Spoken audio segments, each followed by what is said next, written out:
Ինչ վերաբերում է վեհապարի կողմից հրավիրված եպիսկոպոսատ ժողովին, որը արտերկրում է անում։ Ես հասկանում եմ, որ պատճառն իշն է, որ Հայաստանում պայմաններ չկան,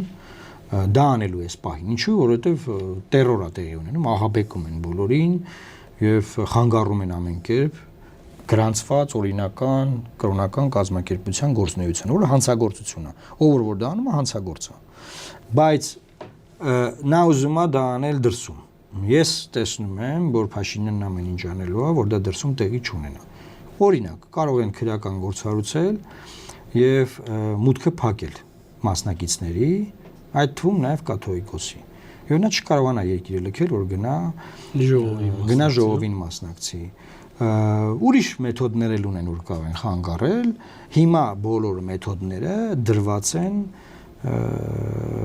ի գործ, այսինքն այդ ուղղությամբ աշխատանքներ տարվում են։ Այսօր եղավ այդ եպիսկոպոսների հայտարարությունը,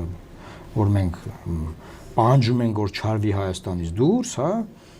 ասենք դե մի դժվար է, պետք է ասեն Ռուսաստանի համար անում, հա, չէ, բայց ժողովը հրավիրվել է որտե՞ղ, Ավստրիա ոնց որ, չէ։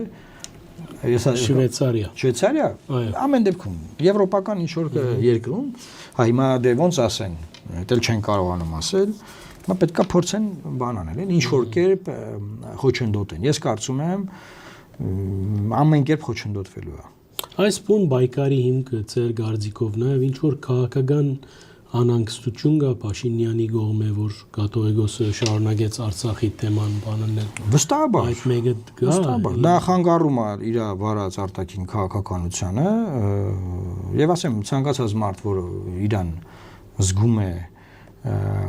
որոշակի ազգային ինքնության պահպանության կոնտեքստում, այդ մարդը խանգարում է։ Ուղղակի իմ այդ մարդը սովորական մարդ է, մի բան է, կամ քաղաքական գործիչ է, կամ վեհապար հայրապետն է ամենայն հայոց, այդ լրի ուրիշ բան է։ Դրա համար իրան խանգարում է դա։